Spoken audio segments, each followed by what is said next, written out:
Hey, what's going on, people? I am Eddie Pride from Milk and Cookies Total War, and today we will cover every single shred of information we can in regards to the Far East Kingdom of Cathay and the history of its lands and units, and perhaps more importantly, how those will impact their campaign and battlefield experience in Total War Warhammer 3. So it's been an exciting week, quite a grand unveiling for a hotly anticipated new race, and while they didn't exactly reinvent the wheel here, there's a lot more to digest when it comes to this Jade Empire than there ever has been in the past. Even the epic defense they have in Tamarkan, Throne of Chaos, where we saw Chaos Horde throw themselves in the Great Bastion and get their asses absolutely demolished by the defenders, well, it all kind of pales in comparison to actually seeing them in action for the first time, and the trailer was truly something to behold. They piqued our curiosity, and now they have our attention. With that said, I have seen quite a few comments discussing the makeup of their armies and how they feel somewhat power creepy and maybe a bit Mary Sue-ish. And while I don't think any one of us knows enough about them yet to draw those sorts of conclusions, I can see why an extremely wealthy kingdom with powerful rulers and crazy looking gunpowder, flyers, heavy infantry, AP crossbows, single entity monsters, every single unit archetype you could think of, crawling out of tier 3 lore as a world power onto the world stage might lead to some of those assumptions. Personally, I think having a well-balanced army with many different unit archetypes does not suddenly make a faction OP, or even one that invalidates other races. I think some people tend to conflate those things. There are some factions that do a couple things exceptionally well, and there are some factions that do everything reasonably well, and the Empire is a good example of being good at everything, but truly exceptional at nothing. And while I think we can all agree they're a strong race when in capable hands, they aren't game-breaking simply because they have solid units in pretty much every available archetype. Simply put, this series is way too asymmetrical, and individual stats and matchups are way too important to be able to properly diagnose how strong or weak a faction will be before we even see them in gameplay. DLC factions and DLC units tend to release pretty cracked. I think CA has a long track record of making them kind of crazy on day one, but when it comes to launch day races, I'd say it's a mixed bag. I expect Cathay to be strong. I think they're going to have a variety of ways to approach many of their matchups, but I don't think their pyro balloons will invalidate dwarfs, and I don't think their gunpowder will embarrass the Empire, or that their dragons will make the High Elves useless. I just don't see that happening. Just wanted to get that out of the way first, before we delve into the nitty-gritty of their legendary lords and units. Now, there will be a lot more information on that front coming in the next few weeks, I'd imagine, with an official roster unveiling, start positions, siege reworks, that sort of thing, but for now, there's still tons of detail we can glean from the trailer and blog posts that have released thus far. And the first is that Cathay's starting legendary lords are not the only ones of their kind currently assuming leadership roles within the kingdom.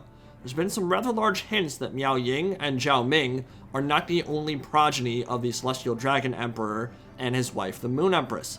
You'll notice that anytime a blog post talks about them being brother and sister, they say siblings, plural, which means there are likely others we haven't met yet. Remember that the current focus is on the northern bastion running along the Great Wall up north, and the western edge of the Empire, near the Mountains of Morn and Great Warpstone Desert, which leaves vast swaths of territory in the Celestial Riverlands and southern provinces in limbo. The question is, who is leading those areas? Well, we know Miao Ying, the Storm Dragon, controls and sees the stalwart defense of the Empire's northern provinces as the commander of the Great Bastion. She'll be under an immense amount of pressure from the forces of Tzeentch and likely the other Chaos Gods as well, coming in through Kurgan and Hung lands up north. She'll also be the only legendary lord with immediate access to unique sieges along the Great Bastion itself. So if you're looking for that survival style campaign, the true Cathay experience, she might very well be the go-to pick for a lot of players. Plus, she's a mommy dragon waifu, so it's kind of hard to go wrong with that. And we also know that Zhao Ming, the Iron Dragon, was entrusted with the western part of the Empire, a decidedly less chaotic location with significantly less pressure from the northern tribes, where he keeps the desert clans in order and dabbles in alchemy. The Ogre Kingdoms will likely be his immediate issue to deal with, and there have been hints that proximity to the Great Maw and all the warpstone contained within may have warped his mind over the long millennia. Considering he's been ruling there for thousands of years, he's had plenty of time to become corrupted by its influence. Frankly, if you needed any more evidence that ogres are the pre-order bonus, I'd say you're in denial at this point, but a playable lord starting directly on their border adds yet more fuel to the fire. So yeah, those two are the starting legendary lords, but that still leaves a lot of Cathay uncovered. It's a freaking gigantic empire. Thankfully, Games Workshop isn't always incredibly creative when it comes to borrowing inspiration, which makes our job easier when it comes to speculation on future content. So, if we take a dive into Chinese mythology, we may very well have our answer when it comes to who controls the other regions of this kingdom.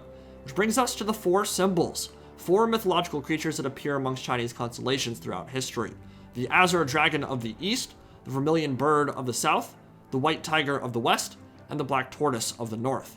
They're considered the guardians of the four cardinal directions, and despite what their names might imply, all of them happen to be dragons, each representing their own season, element, and set of emotions.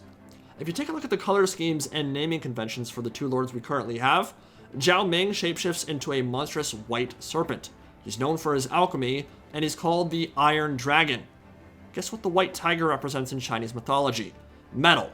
And if that wasn't enough, the white soil of the Great Western Deserts are often referenced when discussing this topic, and they just so happen to be the same territories he rules over near the Great Warpstone Desert. Guess what the Black Tortoise of the North represents?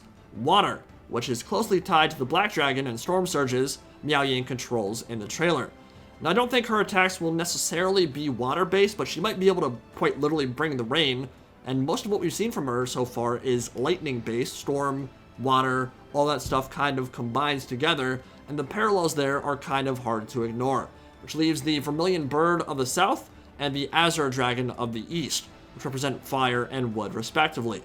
All of that fits with what we know about Cathay, which means there are likely at least two more dragon siblings that are actively ruling over the Empire right now, not including the Celestial Dragon Emperor and Moon Empress. So instead of having two siblings, there are probably at least four.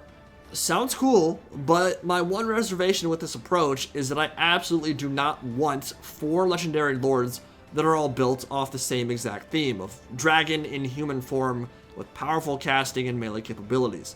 I think that would be a rather boring and uninspired way to expand on Cathay's playable characters. I'm not saying there needs to be a Monkey King, I'm not saying there needs to be anything specific when it comes to free LC or DLC, but I do know I don't want four Dragon Ball Z characters all turning into Shenron as their final form. Basically, I'm saying we don't need the Vermilion Bird and the Azure Dragon to become playable, and if that is the route CA takes, they need to not fall into the trap of becoming super formulaic, because the Iron Dragon and the Storm Dragon already have us pretty well covered on that front, and in fact might not follow the duality so many other races have with their initial legendary lords, where one is melee focused, one is a powerful caster. It looks like both of them are going to be terror-causing monsters with immensely powerful spellcasting, and I just don't think it'll be interesting if future lords follow that exact same path. Which brings us to the unit roster. Now, in terms of playstyle, we've been told that Grand Cathay favors defense. Its armies built to stand their ground and grind the enemy down through determined defense and firepower.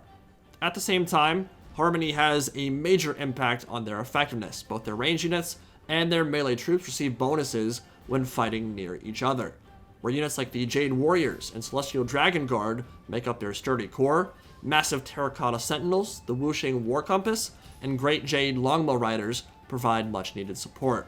So as we mentioned earlier, Cathay seems to have units in almost every available archetype, from flyers to single entity monsters to regiments of gunpowder and defensive infantry, but the emphasis is placed on fighting from an entrenched static battle line, with shield walls and blocks of halberds out front, mobile support on the flanks, artillery and muskets in the rear. To that end, we've seen concept art or in-game depictions of a decent chunk of the roster already. I don't have a percentage for you. I know a lot of people tried to guess how much was missing before the unit roster reveals for Cathay or for Kislev and Khorne. I'm not going to go there. I would say there are certainly units we have not seen yet, but I'm not sure what percentage that would be. Ironically, though, one of the more surprising additions is coming in the form of heavy, lamellar armored cataphracts, which has me, well, I mean, I guess I'll just come out and say it. It has me sexually aroused. There's just something about historical-based cataphracts in my fantasy game that makes me very happy. Led by what appears to be a generic lord riding a Dragon Prince-style horse, they are at least partially inspired by the Iron Pagoda cavalry of the Jurchen people, and that's an awesome aesthetic, and they look fantastic, especially with that high collar, lamellar everywhere, their horse completely armored up. They look fantastic, and they're wielding pole arms, so perhaps they'll have a bonus for large and armor piercing for use in a cav duel. But while I do think they'll be a relatively elite tier 4 unit, I expect them to be pretty heavily outclassed by any of the Monstrous Cav variants like Polar Bears, Skull Crushers, Mournfangs, Rhinox that will be coming in Game 3. What's also interesting about the Cav forces we've seen thus far is that there's a distinct lack of mounted skirmish power. No sign of any Steppe Horse Archers or Light Cav yet, which is probably a good thing if that theme remains true.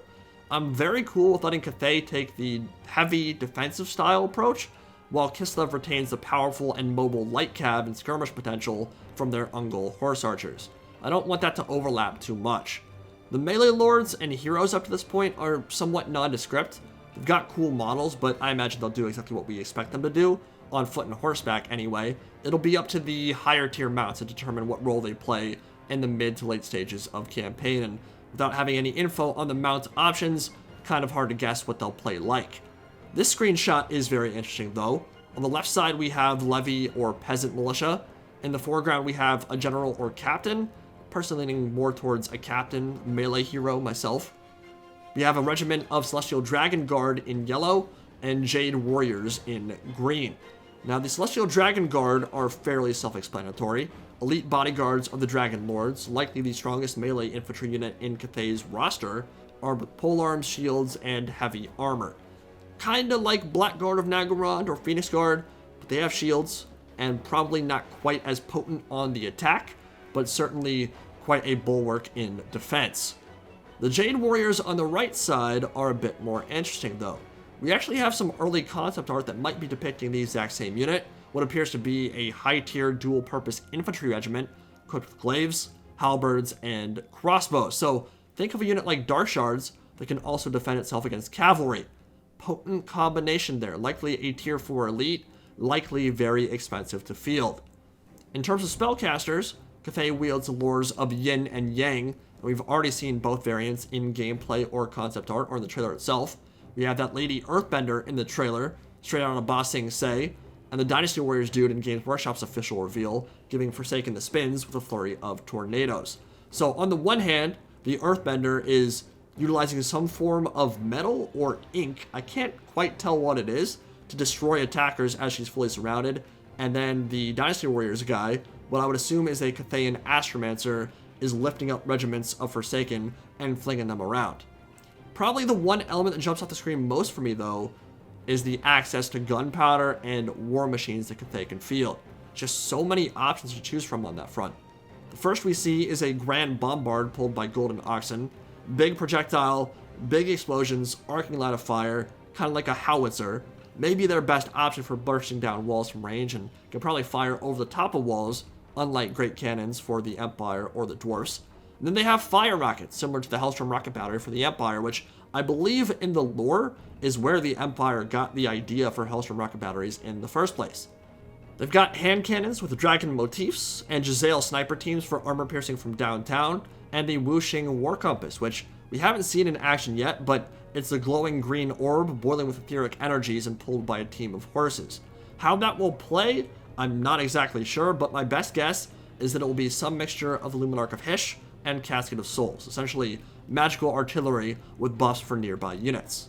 The Pyromaniac Doom Balloons are certainly one of the most unique portions of this roster, combining Jezzail and musket fire from above with volleys of rockets to be sent towards single entities. So a mobile flying artillery platform, which sounds pretty dope to me. I imagine it won't be able to handle itself very well in melee, but if you keep it from range and harassing an enemy's flank, it can probably cause quite a bit of carnage. And the Kirin I talked about in my initial Cathay video are actually Great Jade Longma riders. Longma quite literally meaning dragon horse. It's fabled winged steed with dragon scales, so it's quite literally a Pegasus with dragon aesthetics, essentially.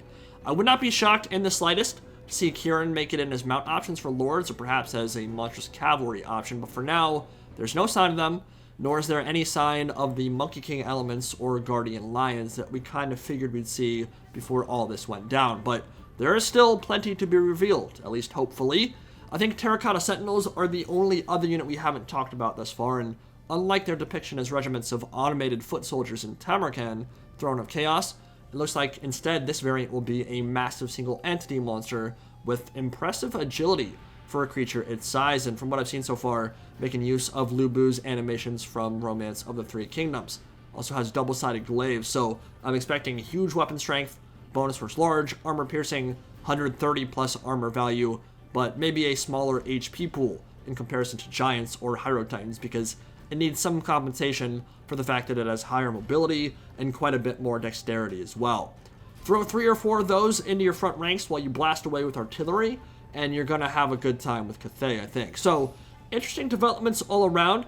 Based solely on the incomplete picture we have at the moment, I'd say the roster is looking quite competitive for both campaign and multiplayer.